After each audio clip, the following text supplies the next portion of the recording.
당신의 인생에 찾아온 흉년을 뛰어넘으십시오. 어쩌면 이 말씀의 제목은 우리가 살아가고 있는 2년 6개월의 시간과 별반 다르지 않을 것입니다. 여러분, 우리는 인생이라고 말하는 동시에 일생이라고 말을 합니다. 그것은 한 번밖에 없는 삶이라는 의미고, 한 번 왔다가 누구나 다 가는 것이 인생이다라는 의미입니다. 그런데 우리가 좀 조심해서 특별히 생각해 봐야 되는 것은, 그럼 왔다 가면 그만이냐? 그렇지 않다는 거예요. 왔다가 가면 이 땅에서의 삶을 누군가는 역사가 평가하든지 사람들이 평가를 한다는 것입니다. 그런가 하면 우리의 영혼의 무게, 믿음의 무게에 대해서 하나님이 또 평가하세요. 그래서 우리는 웰빙도 중요하지만 웰다잉, 잘 살았다 잘 죽는 일, 어떤 인생으로 우리가 정말 내 삶의 흔적을 남기고 죽는가는 더 중요한 때 우리가 살고 있다는 것입니다.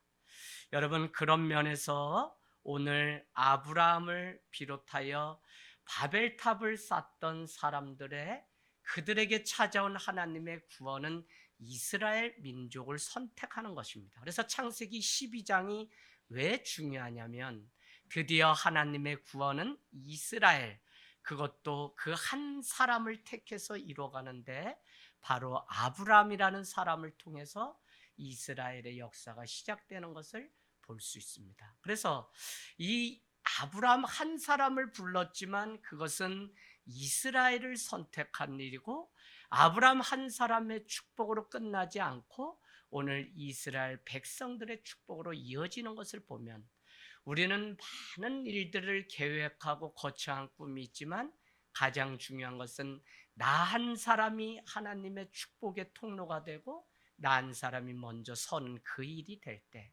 하나님 이 일을 우리 가정으로, 이 도시로, 열방으로 확장하는 놀라운 일이 있을 것입니다. 그래서 아브라함의 인생을 성경은 뭐라고 결론을 내리면, 믿음의 조상 아브라함 이렇게 얘기합니다.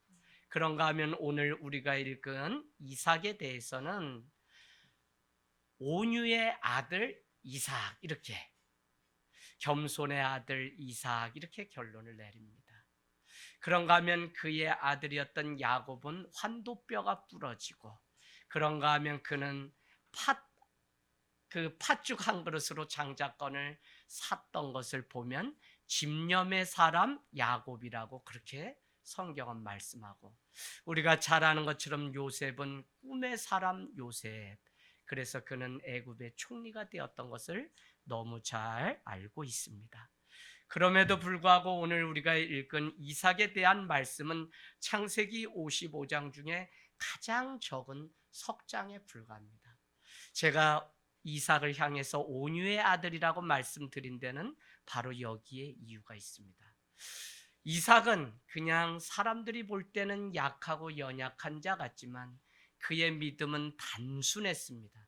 주님이 믿으라면 믿고 가라면 가고 화해하라면 화해했던 사람이 이삭입니다.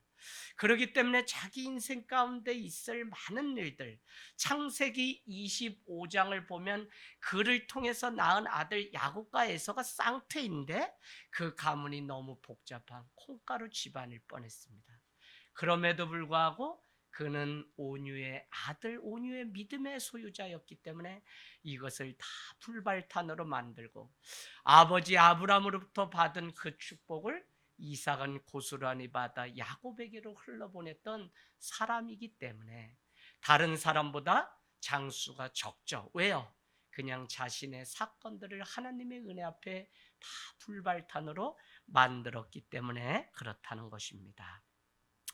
오늘 말씀 1절을 한번 보겠습니다. 오늘 말씀 1절은 아브람 때의 흉년이 왔고 또 이삭의 때의 흉년이 왔다고 말씀하고 있습니다. 여러분, 이 기간이 얼마나 되는 거죠? 아브람 때에 흉년이 오고 이삭의 때에 또 흉년이 왔으면 대략 아브람이 100세에 이삭을 낳았기 때문에 100년 만에 엄청난 역사에 남을 만한 흉년이 찾아와서 인생의 위기라는 것은 먹고 마시는 일조차도 되지 않는 위기가 찾아왔다는 것입니다. 여러분, 이 말씀은 다시 뒤집어 말씀드리면 우리가 이 땅에 살아간다고 하는 것은 누구나 이와 같은 어려움을 겪게 되는 것이고, 우리도 살아가다 보면 인생의 흉년이 와서 먹을 물조차도 만날 사람조차도 없는 때가 온다는 사실이죠. 그래서 우리는 이 때를 어떻게 잘 대비하고 준비해야 되는지 우리는 늘 생각해야 되는데, 많은 사람들은 이와 같은 흉년이 찾아오면 대부분 본능적으로 살아가는 삶에 익숙해집니다. 우리가 예를 들면 모세를 통해서 이스라엘 백성을 데리고 이렇게 가나안에 가기까지, 광야 가운데서 이스라엘 백성들의 불만이라고 하는 것은 먹을 것이 없고 한낮이면 덥기 때문에 그들은 모세를 원망하기 시작했습니다. 그러면서 하는 그들의 불평이라고 하는 것이 이런 것입니다. 차라리 애굽의 바로 앞으로 돌아가면 그곳은 이곳보다 낫지 않냐는 거예요. 그래서 본능적이라는 것은 과거로 돌아가려고 하는 회귀 본능, 또 한 가지는 그냥 세상적으로 눈에 보이는 대로 살아가려고 하는 습성이 있기 마련입니다. 저는 2년 6개월 코로나 기간을 보내면서 하늘땅교회가 한 사람도 떨어지지 않고, 그래도 어떻게 하면 이 교회를 세우고 주님의 일들을 감당하며 여전히 하던 선교를 하고 여전히 하던 전도를 하고 여전히 가정들을 세우고 신방을 하는 이 일들을 할 수 있을까 고민하며 왔는데, 여러분들이 잘 싸워내서 이겨내 주셔서 얼마나 감사한지 모릅니다. 성경은 이 사실을 알기 때문에 누가복음 9장 62절, 누가복음 9장 62절은 손에 쟁기를 든 자가 뒤돌아보는 것은 하나님 나라에 합당하지 아니하니라 라고 말씀하면서 죽은 자들을 장사는 그들이 하고, 또 뭐라고 얘기해? 결혼하지 말고 그냥 너희는 나를 따르라고 그렇게 말씀하고 있습니다. 우리는 결혼식에 가야 돼요, 장가 가야 돼요, 밭을 갈아야 돼요. 얼마나 많은 이유들이 있습니까? 심지어는 동네 친한 사람이 장례식이 났어요 라고 하는데, 성경은 그것은 그들에게 맡기고 너희는 나를 따르라고 말씀하시면서 손에 쟁기를 든 자가 뒤돌아보는 것은 하나님 나라에 합당하지 아니하다는 것입니다. 할렐루야. 그래서 여러분, 오늘 이삭의 인생 가운데 찾아온 흉년은 사실 하나님 한 분만 바라보고 계속적으로 믿음의 전진을 요구하시는 하나님의 때라는 사실을 우리가 기억하게 되기를 원합니다. 오늘 말씀은 그와 같은 때에 2절은 이렇게 말씀합니다. 여호와의 말씀이 이삭에게 들렸다는 것입니다. 들린 내용은 다른 것이 아니라 이런 것이죠. 너는 애굽으로 내려가지 말고 내가 내게 지시한 땅에 거주하라. 그러면 너와, 3절에 보니까 내 자손이 복을 받고, 4절에는 아브라함과 함께 했던 그 축복을 모래알과 같이 너와 함께 그 축복이 임할 것이라고 말씀하고 있다는 것입니다. 여러분, 인생의 어려움이 찾아오면 특별히 우리 젊은이들 잘 들으셔야 돼요. 내 인생 가운데 날마다 하나님의 말씀이 들려지고 찾아온다는 것은 내 생명의 길, 인생의 길을 드디어 만나게 된 것이에요. 그래서 우리 고3도 있고 중3도 있어요. 그러나 이때 여러분이 예배 가운데 또 내 인생을 향하신 하나님의 말씀이 날마다 내 인생의 첫 발자국이 성경으로 시작해서 성경으로 끝나면 여러분은 승리하는 인생이 될 줄로 믿습니다.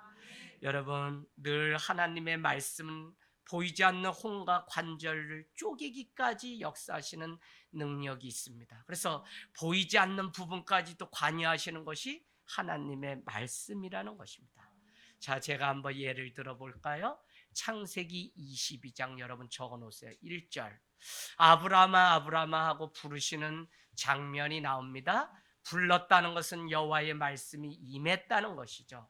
불러서 하시는 말씀이 100세 얻은 아들이라도 나를 위해 드리라는 것입니다. 그래서 아브라함은 일찍이 22장 5절에 저 모리아산에 가서 예배하고 오겠다고 하며 아들을 데리고 번제단에 올려놓고 그를 칼로 쪼개서 드리려고 합니다. 그때 다급하신 하나님은 아브라함아 아브라함아 재차 부르시면서 이렇게 말씀하십니다. 내 독자 이삭이라도 나를 위하여 드리려고 하는 그 사랑을 내가 보았노라. 그때 무엇이 보였죠? 보이지 않던 수풀에 걸린 어린 양을 하나님은 이삭을 대신해서 주님은 번제로 받으신 것. 하나님은 오늘도 믿음을 드리기로 작정하시면 하나님은 사실 다 준비하고 계세요. 예배의 주인도 예배 드림도. 여러분 선교 우리가 하나요? 아니요. 선교의 주체자는 하나님이세요. 할렐루야. 교회는 누가 세워요? 제가 세워요? 아니요. 하나님이 세우십니다. 그래서 하나님이 주인 되시면 하나님이 주인 되시고 이루어 가시는 교회와 신앙이 되면 그 인생은 승리합니다. 그런가 하면 창세기를 뛰어넘어서 출애굽기 3장에 가면 모세를 나이 80이 되었을 때 모세야 모세야 하고 하나님은 또 부르시죠. 가시떨기 가운데서 주님이 부르세요. 그러면서 내가 선 곳은 거룩한 땅이니 그곳에 신을 벗으라고 말씀하는 장면이 나옵니다. 그러고는 사명을 주시는 것이죠. 여러분 우리는 잘 아는 것처럼 사무엘상 1장, 2장, 3장에 가면 여호와의 이상이 희미하던 때에, 이상은 다른 게 아닙니다. 말씀입니다. 말씀이 희미하던 때에 사무엘에게 주님의 말씀이 임합니다. 사무엘아 사무엘아 엘리 대제사장이여 저를 부르셨습니까? 나는 부른 적이 없다. 빨리 가서 자라. 그런데 여러분 두 번째, 세 번째 부르자 엘리 대제사장은 하나님이 부르신 것 같다라고 말합니다. 여러분 이사야서 6장입니까? 이사야야 이사야야 또 주님이 부르세요. 그랬더니 이사야는 내 입술이 더러워가지고 나는 주님을 따를 수 없습니다 라고 했더니 제단 숯불로라도 지져서 내가 사용하니 너는 나를 따르라고 합니다. 그랬더니 이사야의 고백이 주여 나를 보내소서 내가 여기 있나라고 고백합니다. 그런가 하면 요나는 어떻게 하죠? 요나 역시 그는 저기 가라고 하는 니느웨 성을 회피하고 다시러 그러다가 요빠 항구로 내려갔더니 다시스로 가는 배가 기다리고 있어서 그곳에 갔다가 3일 3야를 고래 뱃속에서 죽다가 살아나는데 여호와의 말씀이 두 번째 요나에게 임하니라 라고 하면서 그는 40일 뒤에 심판이 있을 니느웨를 향해 가서 하나님의 말씀을 전하게 됩니다. 사도행전 9장은 사울아 사울아라고 부르게 되자 다메섹에 공문을 지참하고 가던 사울은 당신은 누구냐고 묻게 됩니다. 그에게 하늘로부터 호련히 빛이 임하면서 3일을 식음을 전폐하고 죽게 되었는데 똑같은 사도행전 9장에는 아나니아야 아나니아야라고 부르시는 하나님의 음성이 들리는데 저기 다소 직가라는 곳에 가면 사울이라고 하는 자가 있는데 그를 안수하여 세우라고 말씀하고 있습니다. 여러분 주님의 말씀이 들리면 말씀은 곧 사명입니다. 할렐루야. 그래서 여호와의 말씀이 우리 자녀와 내 인생 가운데 날마다 들리면 그 자녀는 죽지 못할 사명이 있기 때문에 오늘도 하나님은 어떤 상황 속에서도 지키시고 일하시는 놀라운 것을 보게 됩니다. 오늘 하나님은 아브라함과 오래전에 맺었던 약속을 상기시키시면서 하늘의 별과 같이 이루어가시겠다고 말씀하고 하나님의 일하심은 그냥 시작하는 게 아니라 말씀을 계속적으로 재확인시키면서 우리에게 그래서 여러분은 무엇을 날마다 점검하셔야 되냐면 내 인생에 말씀이 있는지 없는지를 늘 점검하셔야 돼요. 말씀이 내게 있다면 하나님이 나와 동행하시는 증거며 하나님의 말씀이 들렸다면 그것보다 정확한 축복은 없습니다. 복이라고 하는 것은 복의 근원이신 하나님이신데 하나님이 우리에게 하시는 말씀이 끊어지지 않았다면 그 인생은 승리하는 인생이라는 것입니다. 그러나 더 놀라운 것은 이 축복이 나만으로 끝나지 않고 오늘 아브라함으로만 끝나지 않고 이 축복이 이삭에게 임했다는 것입니다. 근데 축복이 임하는 데는 두 가지 특징이 제가 말씀을 신구약을 연구하고 결론 내린 것이 무엇이냐면 한 가지는 무엇이냐면 약속의 자녀에게만 이 축복이 끊어지지 않고 임합니다. 하나님의 말씀이 있는 그 자녀는 축복이 끊어지지 않습니다. 그래서 여러분 더딘 것 같고 뭐 그래요. 그런데 다급하고 성급하게 하지 마시고 계속적으로 여러분이 있어야 될 자리를 지켜가면 내 주변의 많은 일들이 회복되어서 온 가족이 예배하고 온 백성들이 다 주님의 일들을 감당하게 된다는 것입니다. 그래서 여러분, 약속의 자녀, 또 한 가지 중요한 것은 믿음의 아들, 믿음의 자녀에게 하나님의 축복이 끊어지지 않고 날마다 임하는 것입니다. 오늘 이삭의 믿음은 제가 단순하다고 말씀드렸습니다. 너는 그날 그 땅에 거주하라.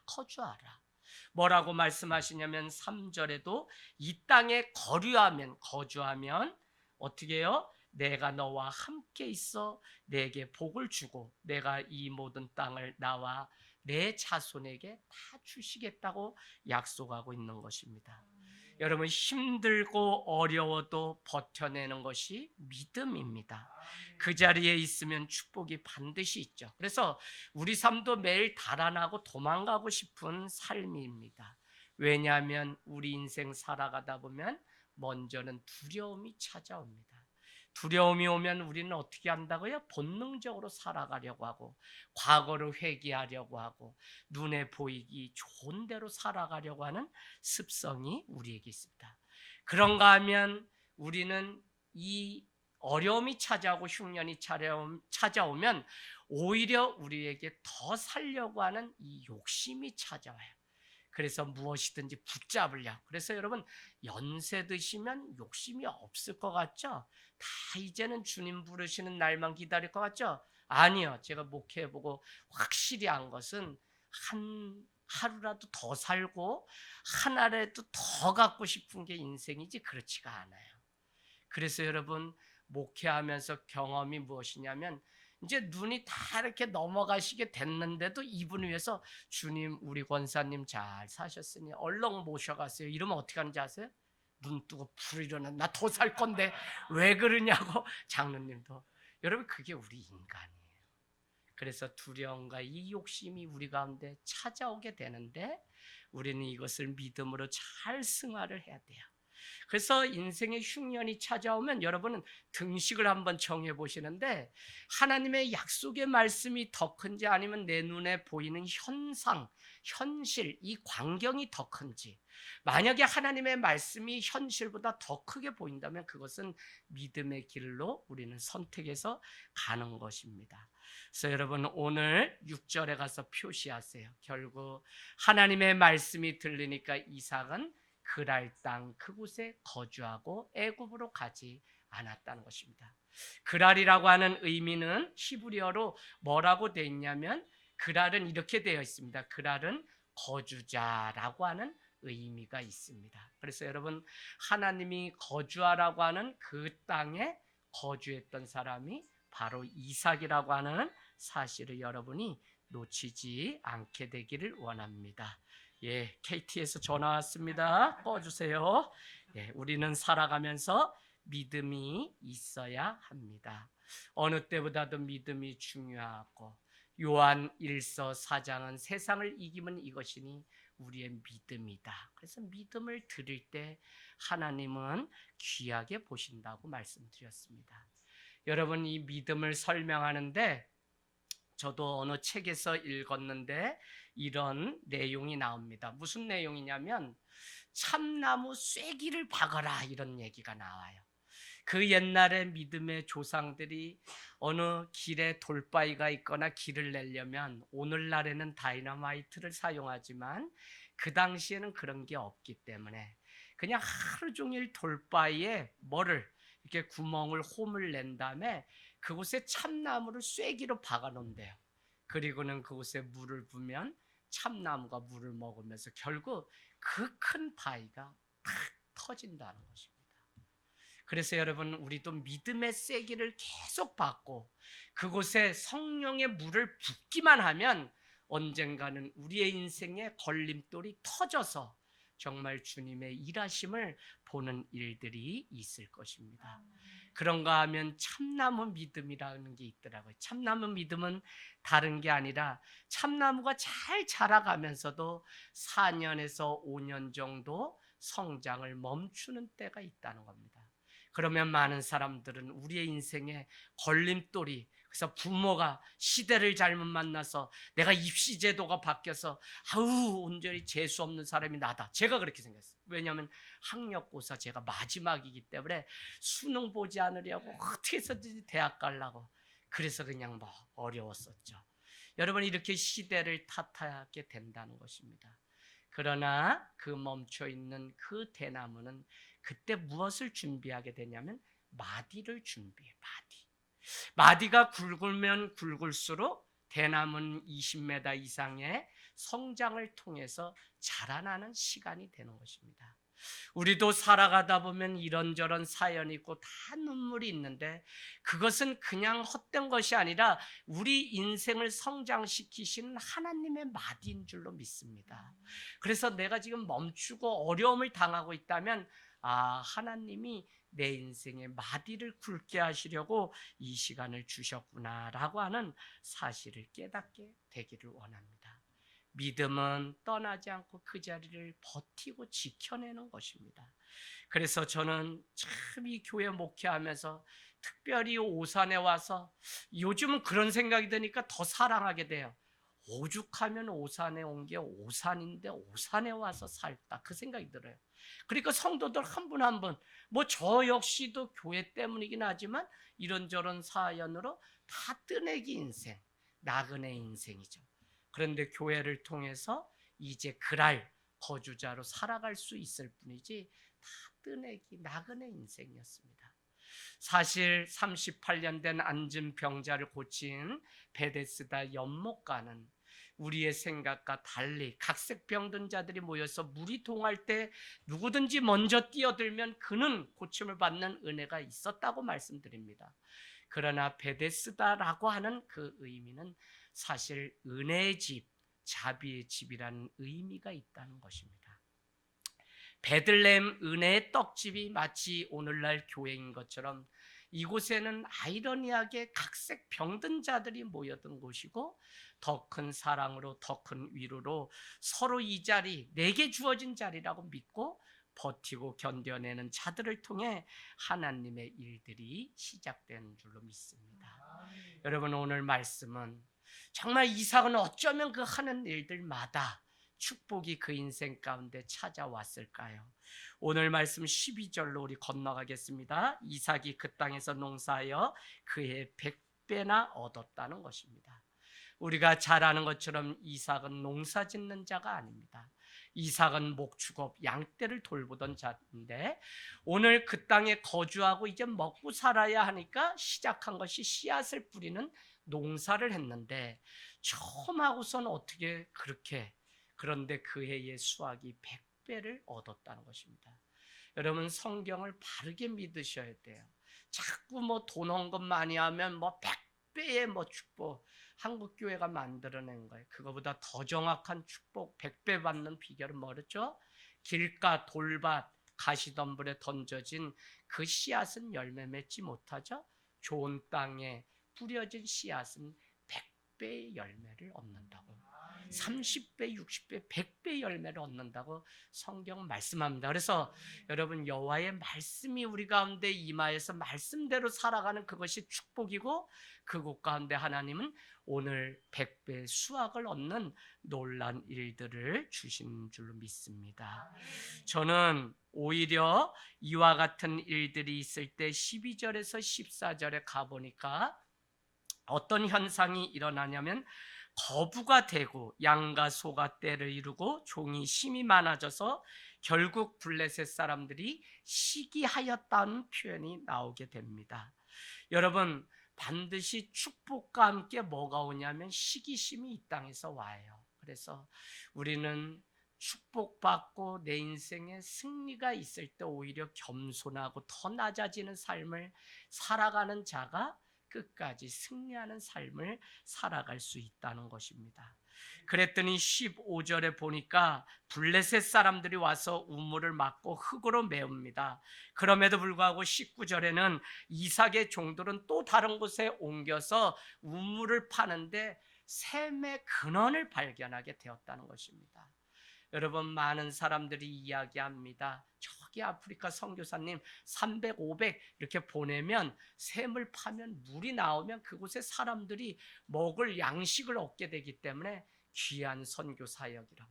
그래서 이렇게 돈을 보냈는데 때로는 가끔 들려오는 소식이 물을 팠는데 아무것도 나지 않는다는 거예요. 그러면 막 저 같은 사람한테 찾아와서 목사님 쏘갔어, 선교사님이 그거 이렇게 한 거야 하는데 저는 그렇지 않아요. 여러분, 그 팠다고 해서 물이 다 나오는 거면 뭐 다 파죠.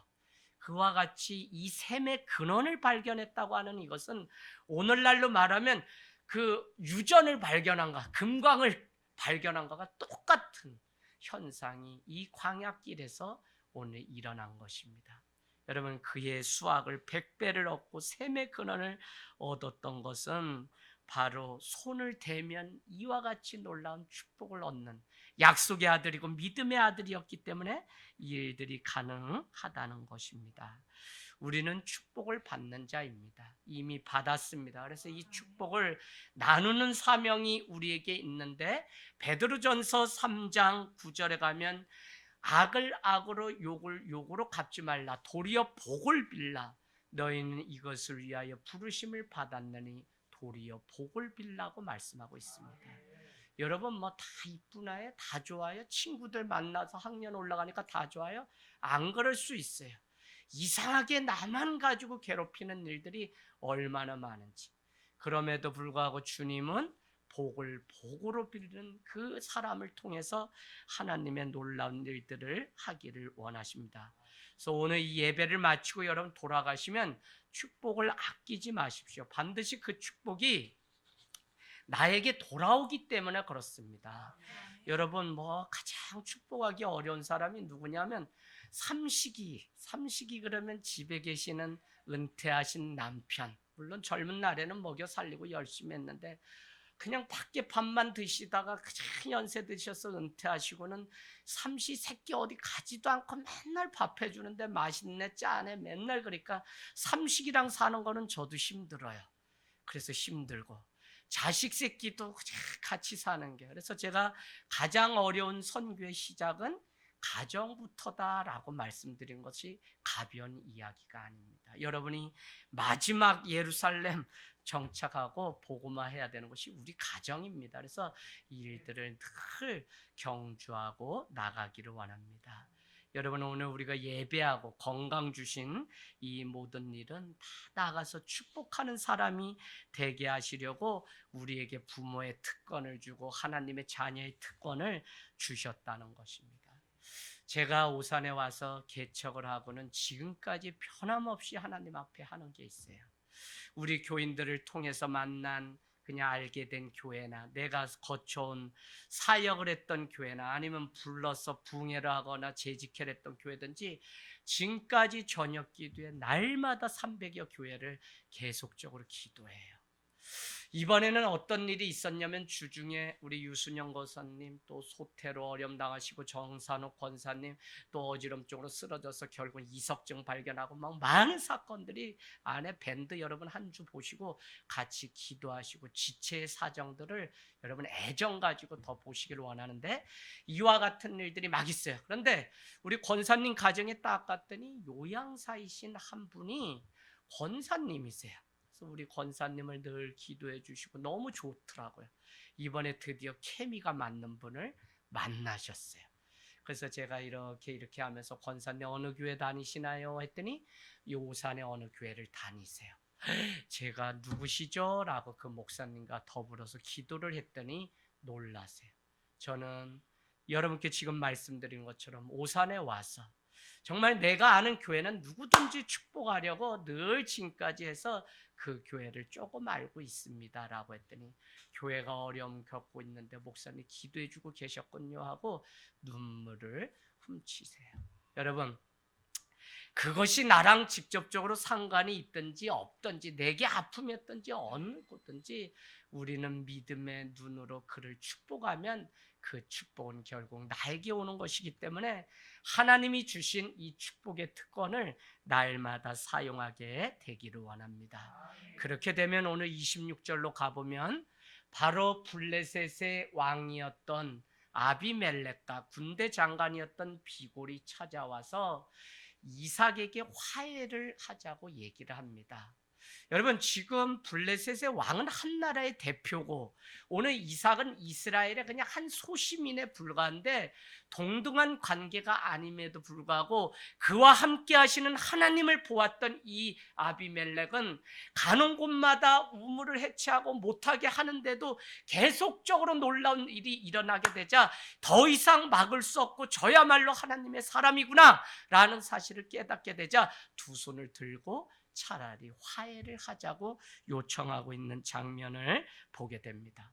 오늘 이삭은 단순히 주의 말씀에 의지하여 애굽으로 내려가지 않고 그랄 땅에 멈췄을 뿐인데 하나님의 놀라운 일들은 수학뿐만 아니라 오늘 화해에서 한민족을 얻는 일들로 바꿔가는 것을 우리는 볼 수 있습니다. 저는 이게 믿는 자의 당당함이고 이 마지막 때에도 초대교회가 가지고 있었던 죽음이 목전에 온 그 상황 속에서도 지켜냈던 그들의 믿음이 다른 것이 아니라 바로 이와 같은 믿음이었다는 것입니다. 여러분, 교회 유람선 아니고요. 정말 우리가 초대교회와 같이 다시 그 정신으로 일찍이 오늘 아침에도 집사님이 강신주 박사의 그 책을 가지고 와서 저한테 목사님 어쩌면 우리 교회가 10년 전에 걸어왔던 길을 이제는 개인주의를 뛰어넘어서 공동체 교회로 가야 됩니다. 뭐 이런 이야기가 막 기록되어 있다는 거예요. 이미 10년 전에 우리 교회 주보에 나온 것처럼 베드로전서 3장 20절이죠. 네, 15절 소망에 관하여 묻는 자들에게 대답할 것을 준비하라는 그 하나님의 음성 듣고 가정에서 시작된 교회입니다. 그래서 속으로 몸도 이 가족 같은 공동체를 이루어갔는데 잘 이 시간 동안 버텨왔어요. 그래서 저는 참 많은 하나님의 위로를 받고 도전을 받는데 다른 것이 아니라 그냥 우리 자리 지키고 축복하라면 축복하고 화해하라면 화해하는 그 일들을 여기까지 해왔습니다. 여러분, 승리의 방해물은 여러 가지가 있는데 두려움입니다. 그래서 여러분 안에 두려움을 뛰어넘어야 됩니다. 디모데후서 1장 7절은 하나님의 마음은 두려움이 아니라 사랑, 능력, 절제니라 라고 말씀하고 있습니다. 두려움은 누가 주냐면 사단이 우리 마음 가운데 줘요. 그래서 두려움이 찾아오게 되니까 그 결과는 뭐냐면 거짓을, 과대망상증에 빠져서 자기를 지키려는 욕심 때문에 뭐라고 7절에 얘기하냐면 내 아내가 너무 아리따움으로 블레셋 사람들이 나를 죽일까 하여서 누이라고 속이는 일이 생깁니다. 8절에 그가 어느 날 저기 가서 아내를 안게 되자 저기 멀리서 창문 밖으로 누가 그것을 보냐면 블레셋의 왕 아비멜렉이 보게 됩니다. 9절에는 그것을 본 아비멜렉이 이삭을 불러서 너가 어떻게 나를 속이냐, 내가 그와 동침하였다면 큰 벌을 받을 뻔했다고 이렇게 말을 합니다. 그러면서 11절에 여러분 이 두려움이 어떻게 되냐면 누구든지 이삭의 아내와 그를 범하게 되고 동침하게 되면 내가 죽이리라고 하는 아비멜렉의 명령, 새로운 법이 생기게 됩니다. 여러분, 가지나 사는 거 복잡해 죽겠는데 말 안 들으니까 자꾸 법이 더 생기는 것처럼 오늘 믿음으로 산다고 하지만 그 앞에 두려움이 찾아와서 거짓말을 하고 이렇게 성급하게 과대 포장을 하게 되니까 이와 같은 일들이 있게 되는 것입니다. 여러분, 오늘 두려움이 찾아오면 우리는 기도해야 돼요. 상담 좋습니다. 그러나 여러분이 두려움이 없어질 때까지, 약속의 말씀이 크게 들릴 때까지 기도하셔야 돼요. 이제는 여러분 다시 모여서 기도해야 됩니다. 하늘땅교회는 그냥 째째한 교회가 아니에요. 작은 교회를 지향하지만 세계 열방을 품고 오산 22개동의 이 교회를 다 동마다 세우려고 하는 이런 비전은 욕심이 없기 때문에는, 그러나 꿈은 원대하고 창대하기 때문에 교회가 하나님의 이 사명을 누룩같이 연대해서 연합해서 한 교회가 커지는 교회보다 서로 함께 어우러져서 이 일들을 감당하기 원해. 그러려면 기도가 있어야 돼. 약속의 말씀이 우리 삶 가운데 있을 때 여러분 나는 행복해. 우리 교회는 행복해. 그런데 죽어가는 영혼이 있고 지금 정말 어찌 인생을 살아가야 될지 모르는 사람들이 너무 많아요. 우울증에 걸려서 지난밤에도 저에게 전화해서 자살하고 싶다고 하는 한 사람의 상담을 제가 받았어요. 여러분 이와 같이 시대는 지금 우리의 생명을 빼앗아가기 위해서 사단이 얼마나 두려움이 찾아오면 여러분 우리에게 욕심도 오는데 두려움이 찾아올 때 믿음으로 살지 않게 되면 우린 세상 바라보게 되는데 세상이 달콤한 것으로 우리에게 주려고 하는 것 같지만 사실은 우리의 건강도 우리의 믿음도 우리의 사랑도 은혜도 다 빼앗아 가려고 조종하고 있어요. 그래서 두려움 대신 사랑과 능력과 절제를 선택할 수 있는 믿음이 우리에게 너무나 필요한 때에 있습니다. 여러분 우리는 승리의 방해물인 시기심을 제거해야 됩니다. 축복을 얻으면 과시하지 말고 겸손해야 됩니다. 오히려 우물을 막으면 그냥 양보하고 그 자리를 떠나면 됩니다. 그러고는 우물을 계속 파는 것이 우리의 사명입니다. 오늘 16절을 보면 아비멜렉은 자기보다 이삭이 강한 것을 알고 우리를 차라리 떠나라고 그렇게 얘기합니다.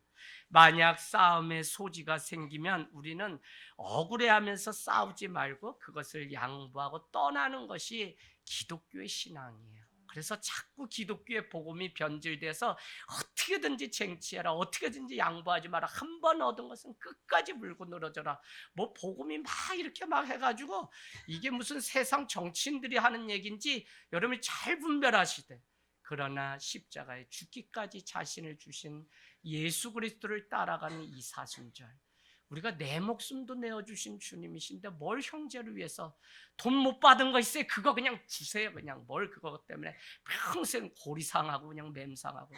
어렵죠. 힘든 일이야. 그러나 제가 여러분 이와 같이 내 인생도 내 삶도 여러분, 그러나 이제 주님을 정확히 만나셨다면 지금부터 다시 인생의 이력서를 써가면 돼요. 억울하다, 내가 정말 잘못 살았다, 그렇게 생각할 것도 없습니다. 오늘 복음 안에 누구든지 있으면 변하여 새 사람이 되는 은혜를 누리게 되기를 원합니다. 나는 양보하고 떠나면 하나님은 일하시고 항상 시기심이 우리 안에 있는 가장 많은 에너지를 빼앗아가는 원천이에요. 내가 내 삶을 생각해봐도 시기심이 그것 때문에 내가 이렇게 안 자란 거지 다른 사람 탓할 것 없어요.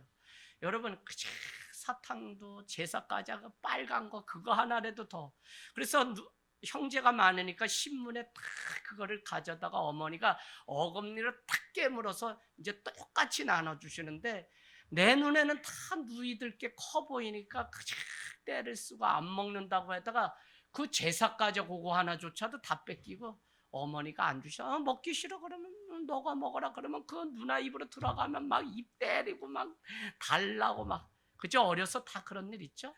그래서 떼쓰다 못 먹어서 키가 요 모양이 됐다는 얘기를. 시기심의 원천은 사실 욕심입니다. 그래서 야고보서 1장은 너희가 하나님도 시험하지 않았는데 내가 시험에 들었다 말하지 말라. 시험은 뭐라고요? 욕심으로.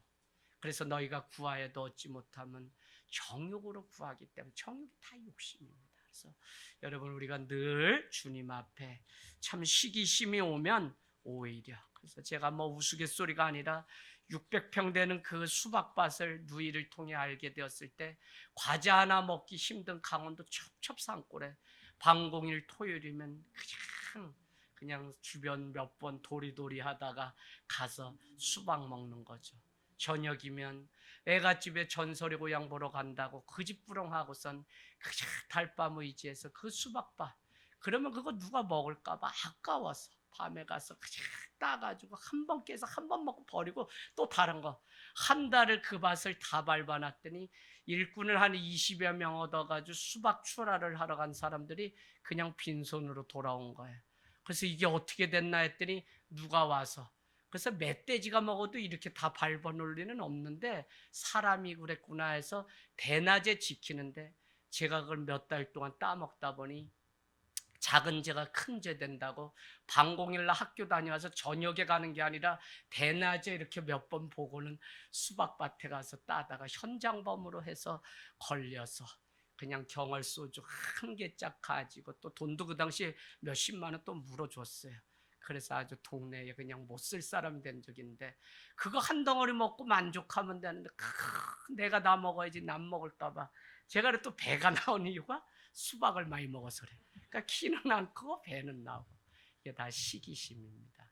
시기심이 우리의 에너지를 가장 많이 빼앗아 갑니다. 여러분, 다윗조차도 승리하고 돌아왔을 때 시기심에 가득 찬 사울은 그를 향하여 관역을 삼았습니다. 그러나 그는 그 가운데서 노래했던 시편 37편 얼른 가서 한번 펼쳐볼까요?